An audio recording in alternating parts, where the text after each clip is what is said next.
Hello, everyone, and welcome to episode 3. Oh my gosh, I gotta sneeze now. What a time to start um, of season 3 of Formula S, the SWW show's Formula One podcast.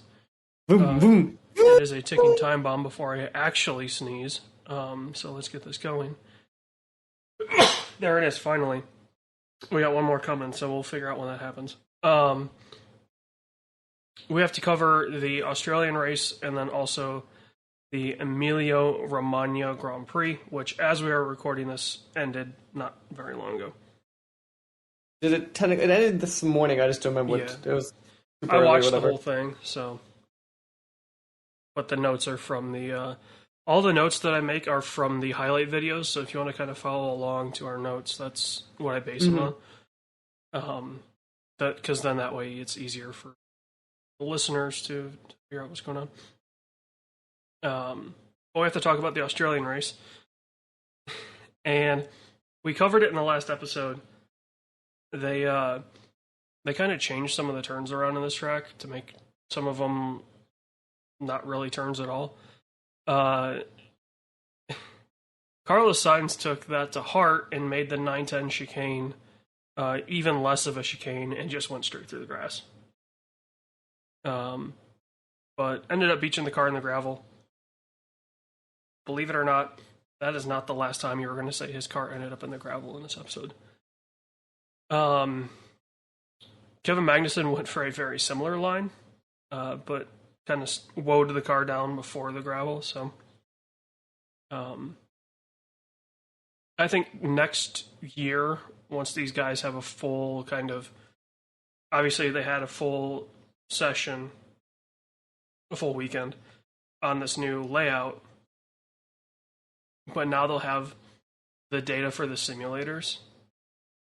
And so next year will be the first kind of like real race of this layout. And another one of the not reimagined, like this term is just widened. Turn 4, Vettel has this weird, like, I don't know, it's one of these crashes that you see all the time in the video games because we're not good enough, where like he kind of catches the car up on the curb and it just kind of spins out from behind him out of turn 4 and whacks the wall pretty good. Like, it knocks off the whole front wing and it knocks a bunch of bodywork off, but it looks like the car's fine. But it does bring out the safety car. And during that safety car period, actually, this is part of the highlight. Like, if you want to see, like what these drivers have to do, there's a really good onboard of Schumacher almost just like missiling into the back of Tsunoda during this safety car period, because they're warming up their tires, and you got to warm up your brakes as well. So what they'll do is they'll like just haul ass out of a corner and then get on the brakes. Well, Tsunoda did this onto the main straight, partially because cars ahead of him were doing it. And I don't know if Schumacher didn't realize that that was the thing that was going on, or if it happened maybe a little sooner than he thought. But he is hauling ass, and Tsunoda is like, it looks like dead stopped. And Schumacher comes on the radio and goes, "That was close." Like, yeah. It looked, it was amazing his reaction to save that, because that would have been a huge crash. Continuing on with the race, this is another topic that we'll bring up with regards to Imola, but Verstappen is continuing his kind of checkers or wreckers technique, which is an old NASCAR saying. Basically, you either win or you crash out. This time retiring due to a power unit failure on lap 39. And the radio message is great. He's like, "There's some weird fluids. I can smell it. It feels like it's shitting itself." Was like That's such a great line. Which obviously they censored it for TV, but you can go and listen to all the uncensored radio on the website. Um, it's like, yeah, I imagine that's exactly what it would smell like. Because you got to think, like, if it was engine coolant, that really stinks without it being set on fire. Brake fluid, same way. Engine oil obviously stinks pretty bad. Like, any of the fluids involved in a race car smell horrendous when they're not on fire. And then they leak onto a super hot engine. It must just be the worst place to be. Just huffing those fumes. The safety car goes in because they brought it out. Australia is unique in the sense that it's kind of a street circuit around the park. And so that means there's not a lot of like huge runoff areas where they can easily kind of put the cars behind the wall and stuff like that. So they brought a safety car out for that. Safety car goes in. Stroll and Bottas are neck and neck going into 3.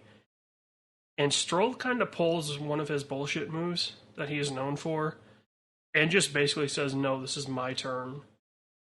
And just pushes Bottas off. Like, it's a really weird, like, true wheel-to-wheel moment, which people love. But it's like, okay, Lance just basically puts his left wheels onto Bottas's right wheels and doesn't turn the full way into the turn and just pushes Bottas off. Luckily, nothing major comes of it. But nothing else major comes from the race. Leclerc wins from Perez and Russell. And Albon scores points for the Williams. This is impressive because he went 57 laps on the hards. The race is 58 laps. So he went all but 1 lap on a set of hards, which is just unheard of. Yeah, that sounds pretty intense. Because if you think about it, like, Pirelli has to make it so that you need 2 different tire compounds, because that's the rules. You need to make a pit and switch tire compounds. So they're going to make their compounds last long enough that you're going to be forced to make a stop. The fact that they just said, nah, son, we're going to do this on 1, effectively, and then had their mandated pit stop on the last lap. This isn't the first time something like this has happened. The one that comes to mind is Schumacher won a race by not pitting during the race, and then on the last lap pulls into the pits and crosses the finish line in the pits, therefore winning the race, while also going to make his pit stop. Because back then, first place was at the end of pit lane instead of the first box, like it is now.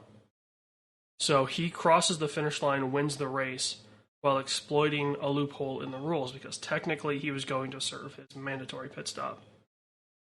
It just so happened that the start-finish line was in the middle of the pits. I'm very curious if they could have gotten around that rule here, or if they would have been penalized. But we go on to the Emilia-Romagna Grand Prix in Imola, at Imola, which is this track. It's new-ish for the calendar. It used to be on the calendar forever. This is the track, obviously, where Senna died or Ratzenberger died. There was another one that crashed bad in that 94 race. So it's been changed several times. But they took it off the calendar in the early 2000s, brought it back during COVID, because it was a track that was open and in Europe, and it was in Italy, so they could kind of plan around some of the travel restrictions, things like that. Super fast, lots of elevation change. This is one of those tracks where, like, every corner has a name. So like nobody calls it like, oh, it's turn 1 or turn 2. It's it's the Villeneuve chicane. It's Aqua Minerale. It's, I don't know all of them, but nobody calls the turns on this track by the turn number. Because it's just like a couple things. One, it's Italian. So Italians love their racing history. So if it's named, that's what it's called. They're not going to change it. And two, this is a track that is... It's one of those tracks that before it came back to the calendar, it was always like, man, I wish we could go back here. Right? Like all the F1 purists were like, we should only be at like Spa, Nürburgring, Imola, Monza, Silverstone, like the classic tracks, right? This is one of those classic tracks. It's also the first time that we are getting a sprint race for this year, which this is something that was introduced last year, where the sprint race, and we'll get to it, actually sets the grid for the race. But qualifying, they still have qualifying. It sets the grid for the sprint race. During Q1, Albon's rear right brake explodes. I would highly recommend seeing the video of this because it's absolutely insane. Like his brake catches fire. You see a hose fly off the back of the car, and then it's a literal explosion. Like the carbon got that hot, that like the epoxy or something, and it just blew up. But it brought out the first of, I believe, I don't know if this is an actual record, but it's definitely the most I've seen in a very long time, 5 red flags during qualifying. And as a result of some rain earlier in the week and throughout practice, the track was still wet during qualifying, and Hamilton barely makes it out of Q1.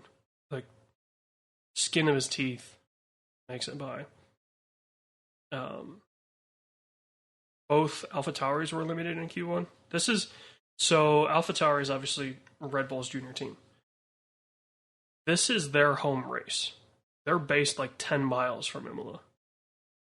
Oh, wow. Because this is... AlphaTauri used to be Toro Rosso, which used to be...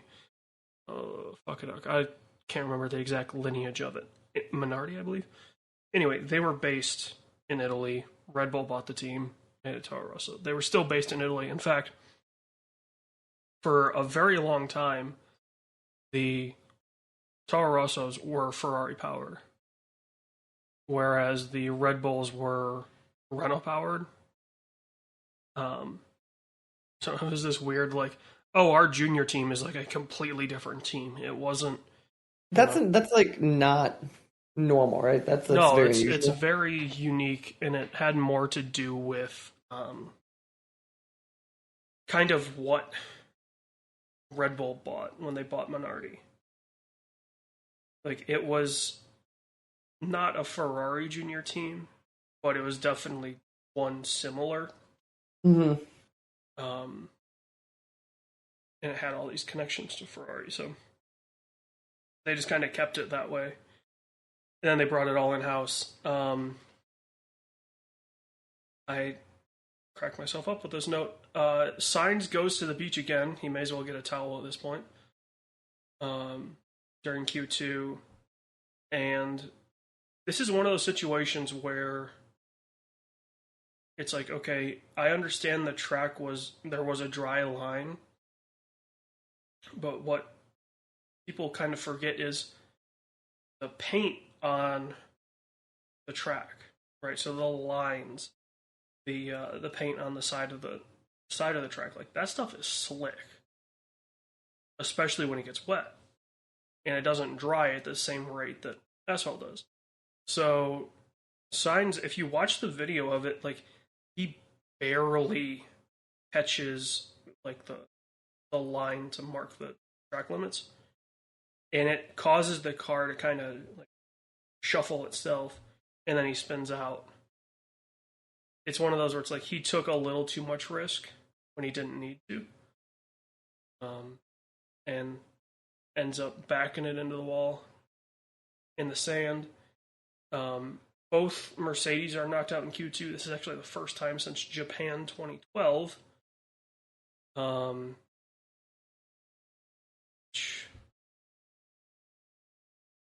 think it was getting up there. What year? What's Japan 2012? Japan 2012 was the last time both Mercedes were eliminated in Q2. It was another wet race similar to this, but way more rain. And the rain actually got so bad that they red flagged the race, or red flag qualifying, ended this session, I think it was like 7 minutes early.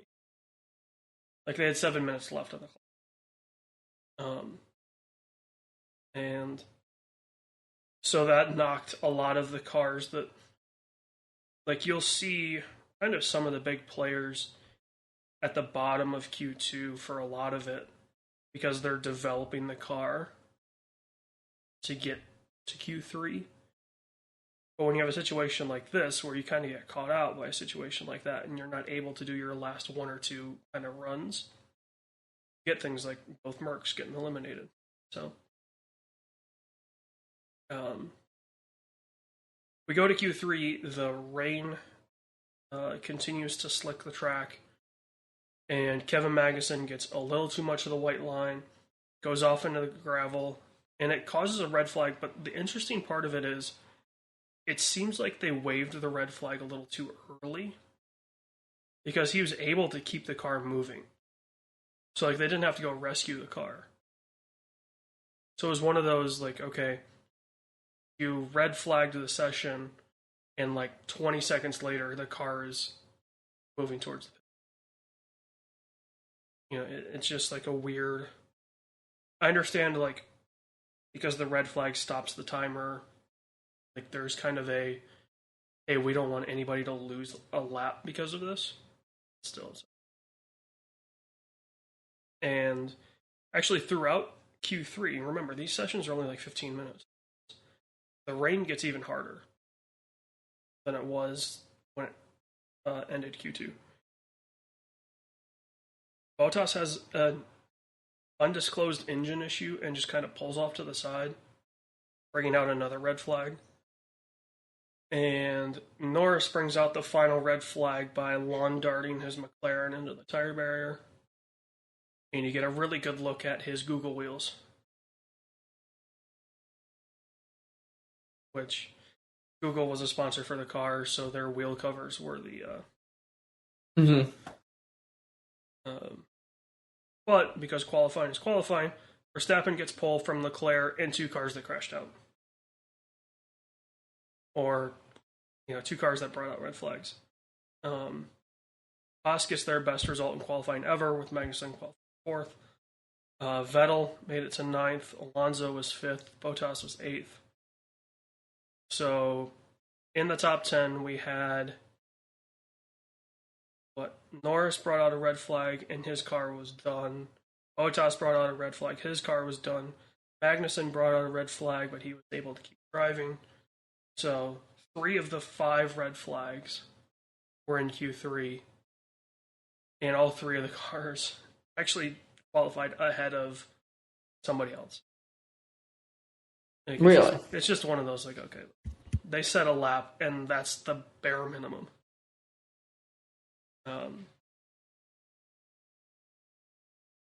On to the sprint race.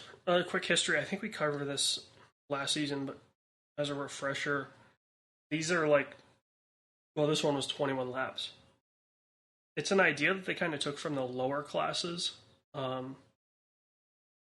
If you watch like F2 or F3, they'll have a sprint race and then they'll have a feature race.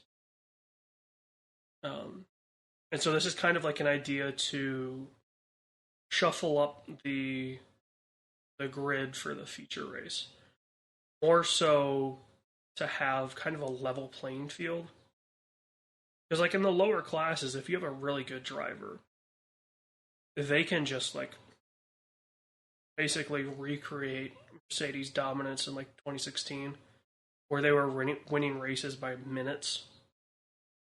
Like, they just kind of get out front and just check out. So they have the sprint race, and then they invert the results of the sprint race. They don't do that in F1, but so it's kind of like, okay, like this guy won the sprint, he's going to start at the back, and he's got to work his way through to. In F1, these just basically set the grid for the race, and they're now awarding points down to 8th. They were just awarding top 3 last year, so some more points on hand for the weekend. Gasly and Zhu Guanyu get into it. A full-on wheel-to-wheel. Zhu ends up having to retire. Gasly debeads the front tire, but is fine and can make it into the pits. And I feel like this is weird. This is the first time we've mentioned Zhu Guanyu on the show.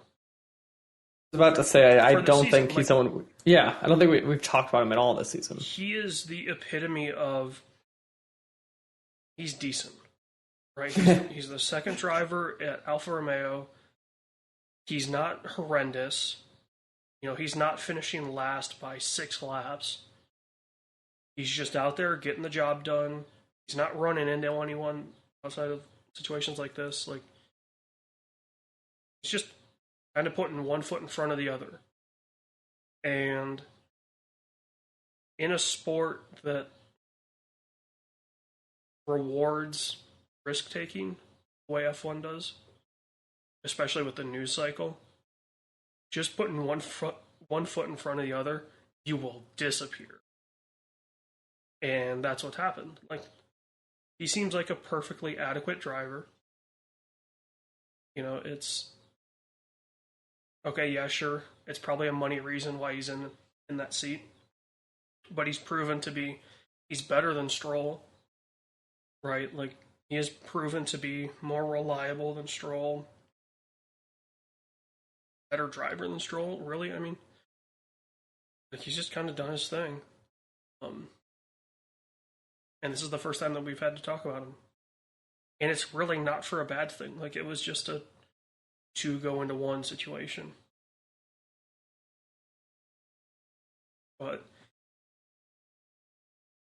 there's a overhead view of Perez coming down the front straight, which is the only DRS zone at Imola.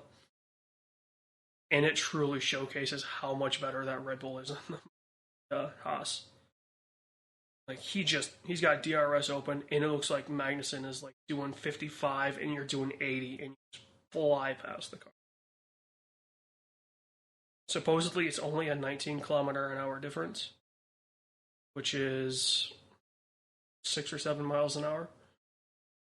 But still, like, it shows, especially in that situation.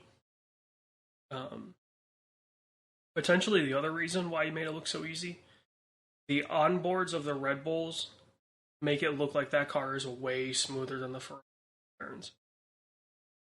Like, anytime they were showing either of the Ferrari drivers, they were bouncing. Like, their cars were just porpoising like crazy.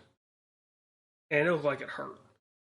They showed the McLarens a couple times. They didn't show the Mercedes at all in the highlight. And I think there's a reason for that, but we'll get to it. And Verstappen overtakes Leclerc with a DRS, and like I said, less porpoising. His car was way more stable. Because, like, if you think about it, okay, you get the advantage of DRS. So you're going 19 kilometers an hour faster. You then don't have the drag that the porpoising creates. Right? Like, because every time that car hits, obviously it's slowing down because the ground is making contact with the car. So it's exaggerated even more. Verstappen ends up winning from Leclerc and Perez. Magnussen gets his points by finishing 8th. Other than the McLarens finishing, I believe, 5th and 6th, there were no Mercs in the top 10. So, like, McLaren is obviously Mercedes powered, but, you know, the Silver Arrows weren't in the top 10. They've kind of written off, at least the early part of the season. In fact, there was a quote before the race that came out. Hamilton said that we're no longer in the title fight. Like, he has seen... And him saying, like, it's one of those, like, I don't know, especially last season, that feels like a massive change. Yeah, like, last season he was like, oh, it's a title fight. This year it's like, oh, no, we're not in it at all. He's like, it's Ferrari, Red Bull. Like, maybe McLaren. Which if McLaren surpassed Mercedes and finished 3rd in the Constructors, that would be insane. That would be like... Oh, what's a good example? That would be like Rockford Ice Hogs beating the Chicago Blackhawks. Like, it's just insane. Your junior... No, obviously McLaren's not the Mercedes junior team. That's more Williams. But they're kind of a junior team in terms of, like, they don't have the resources McLaren does. That puts us into the race. I noticed this straight from the get-go. Like, so it's the 5 lights, right? Like, it goes 1, 2, 3, 4, 5. And then when the lights turn off is when they go. It was, like, instant. It went 1, 2, 3, 4, 5, which those are all timed. So, like, the drivers know, how, like, okay, 1 goes on, 2 goes on, 3 goes on, 4 goes on, 5 goes on. The timing for that doesn't change. What does change is how long they'll hold the lights before they turn them out. This was instant. Like, 5 turns on, the lights are out. So it caught a couple people napping. And I texted you. What did I say? Like, it took 1 turn for this race to get spicy. Yeah, but say, yeah, you texted me, was it this morning or last? It was this morning. Like, I think it was like, I woke up and I saw the text. Yeah. The F1 race took 1 turn to get spicy. Ricardo just, like, says, nah, son, Sainz, get your towel out again, because you're going in the gravel. And he just, like, basically pit maneuvers Sainz.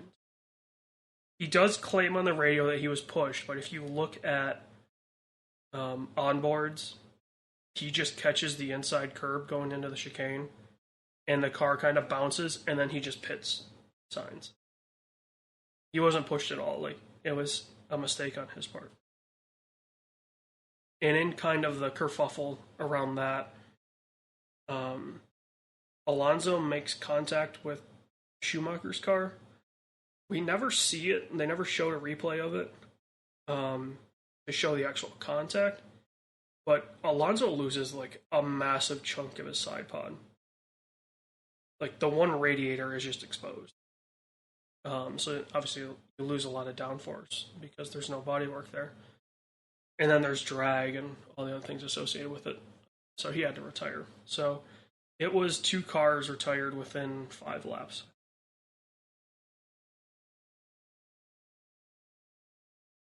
Russell was in this weird battle with Magnussen for a little bit and just, like, sends it into the first chicane and makes kind of the same mistake that Ricardo did.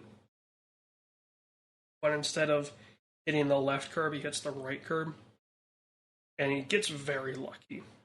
Because his car just kind of bounces, and then he's able to keep it on track. But then will eventually overtake Magnussen. It's really good to see Magnussen in the Haas and fighting. He did an interview on the Beyond the Grid podcast that F1 does, where he says, like, he's in a completely different mind space to what he was the last time he was in F1. So it could be an interesting year for him. Like, pressure's not on him. He's just there to have a good time now. There is but has potential to become a very memeable soundbite on Norris Team Radio, where his engineer says there's class 0 to 1 rain coming. And they were making jokes about this on the broadcast. Like, what is class 0 rain? Like, oh, you're fine. Class 1 is like, oh, you might need an umbrella. Yeah, that's what I was about to say. Like, it's such a... Like, they were going on for a couple laps about what is class 0 to 1 rain. Perez, Red Bull makes the choice to have Perez pit for slicks. The track really isn't drying that fast. They mentioned the air temp was like 13 C, and the track was 17. So there was a lot of cloud cover. So the track couldn't heat up and kind of evaporate the water due to the heat. So, like, the dry line was the only dry part of the track. And everybody decides to switch from inners to slicks. And Ocon gets an unsafe release penalty because he's effectively released straight into Hamilton. And he's awarded a 5-second penalty. It's weird to say you're gets a 5-second penalty out of that, which is par for the course. Leclerc is trying to make a push towards the front and just takes way too much curb, and apparently wants to turn his Ferrari into an airplane because he launches it over the sausage curb. Spins into the wall and knocks off his front wing. He is very lucky that nothing else really broke. But obviously he had to pit to get that fixed, and he came out like 11th, I think it was. Tsunoda showcases the AlphaTauri's pace, overtaking Magnussen. This is one of those where it's like, okay, this is clearly a motor thing. Like, the Red Bull powertrain is very, very good. And it's a glass cannon, right? Like, it is super strong, but if one little thing's wrong, everything's wrong. And this is showcased by the fact that Verstappen laps Hamilton on pace. Like, out and out pace, Max Verstappen laps Lewis Hamilton. It isn't like some weird pit thing where Hamilton had an issue and had to pit and Verstappen caught up that way. No. So that is clearly like the tipping point for that comment that he had of like, we're just out of the title fight. When the two guys that were going after it last year, the one that barely edged it out, literally laps the guy that was in second last year. The race finishes Verstappen from Perez and Norris. Russell recovers to get fourth, so Mercedes has something there. Both Aston Martins get into the points, and Magnussen gets ninth. So, big day for some of the small guys, McLaren and AlphaTauri scored points as well. Couldn't remember their name for a second.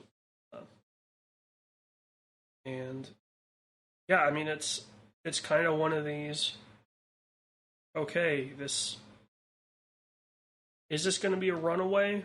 Because, like, Verstappen's clearly got the pace to be a champion. But checkers or wreckers. He's either won or DNF'd. That has been his season so far. This is potentially a problem, right? This is something that could really affect the outcome of the championship, because if he has a situation where, you know, okay, let's say he retires from 2 more races and Leclerc scores good points, that's he's already retired from 2 races. Verstappen has, but he's won the other 3. Or the other 2, I should say. Leclerc's on 86 after winning Australia and Bahrain. And, so he won Bahrain, got 2nd in Saudi Arabia, won Australia. He was 6th in Imola. If we go to Verstappen, who's next at 59, DNF Bahrain, wins Saudi Arabia, DNF Australia, wins Imola, along with the points for winning the sprint race. And then Perez is at 54. George Russell's at 49. So, there's kind of hope there for Mercedes. But if we go to the constructors, it's 124 to 113 Ferrari. And then Mercedes has 77. This is 2012 standings, not 2022. It's crazy. But now all teams have scored points. Williams has a point. Aston Martin has 5. Haas has 15 points. I just want that to sink in. Haas, a team that I don't think they scored a point. Let's see, 21, 0. 20. Okay, they scored 3 in 20. 19, they had 28. So in 22, they already have 15. So they could surpass their 2019 point total. This is the team that everybody thought was going to be the worst team. And Aston Martin's behind them. Williams is behind them. They're a point behind AlphaTauri. They're 7 behind Alpine. And they're 10 behind Alfa Romeo. If both Haas's have a good day, and some of these other teams don't score points, Haas could be looking at 5th in the standings. That's insane. That's 2016. Haas was never better than the first year that they were in terms of points. And the fact that it's been so close through 4 or 5 races, insane. Truly. But let's see, we have got a week break before we're going to Miami. Going to Miami. We'll have an episode after Miami because then there's a break until Spain. Nice. So, yeah, that's basically how it's going to go. Try to be better about recording these when we need to. Hey, sometimes schedules are fun. Yeah, our schedule's been very interesting. So I think it's all my hair. We'll see.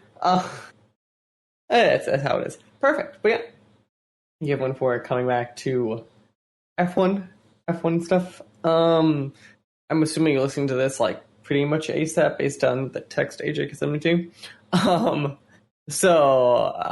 Yeah, keep an eye on all the feeds. If you listen to this before Friday, make sure you've seen the Nicolas Cage film because we're about to record that in a couple of hours because I'm about to go see it for Movie Club. And otherwise keep stuff. We're back streaming we have some random indie games for the next couple weeks. That's going to be an assortment. We've got Lawnarchy. We've got I forgot the other name of it. Yeah, this happened to me last week. I totally forgot the name of the game. But yeah, we're totally gonna have those. I'm gonna try to get us just what I'm thinking is the next couple months. We're just gonna I'm gonna work on getting us a bunch of just random, either upcoming indie games or early access games, or those kind of ones you don't hear about that me and AJ Corey or whatever can just go putz around in for half hour at a time. So it's gonna be every week expect a couple of games is probably what's gonna happen. But eat your heart out, kind of funny games. We're gonna have our own indie showcase. It's gonna be very unique games. But yeah, Yeah. keep an eye on that stuff. I think that is all of the big stuff for right now. Obviously, as we have more news, we'll tell you about more news. The schedules have been kind of slowing stuff down, we're going to call it. But that's, again, normal for us. So thank you for sticking out with us. And we will talk to you guys next time. We are happy to announce that this episode of the SW Show is partially brought to you by Humble Bundle. Well, not really. We are part of the Humble Bundle referral program, and we just wanted to say that if you like really cheap games and maybe helping charity pending the Humble thing going on, all you have to do is go to humblebundle.com/partner equals SWW. That's right, humblebundle.com/partner equals SWW. And you just do your normal stuff, and it just kind of helps us get a couple bucks here and there. Maybe it helps AJ get his lights, maybe it's Mike camera, maybe we actually pay Corey for helping us out. But again, if you're going to go buy games anyway, it might be worth checking out. The SW Show and all of its affiliate podcasts are podcast by me, Mike Maroney, and AJ Losi, sometimes by our contributors, including Corey King. You can follow the SWW Show on social media at the SWW Show, or sooner or later you go to patreon.com/SWW to help us out. Thank you, and we hope you enjoy the rest of your day.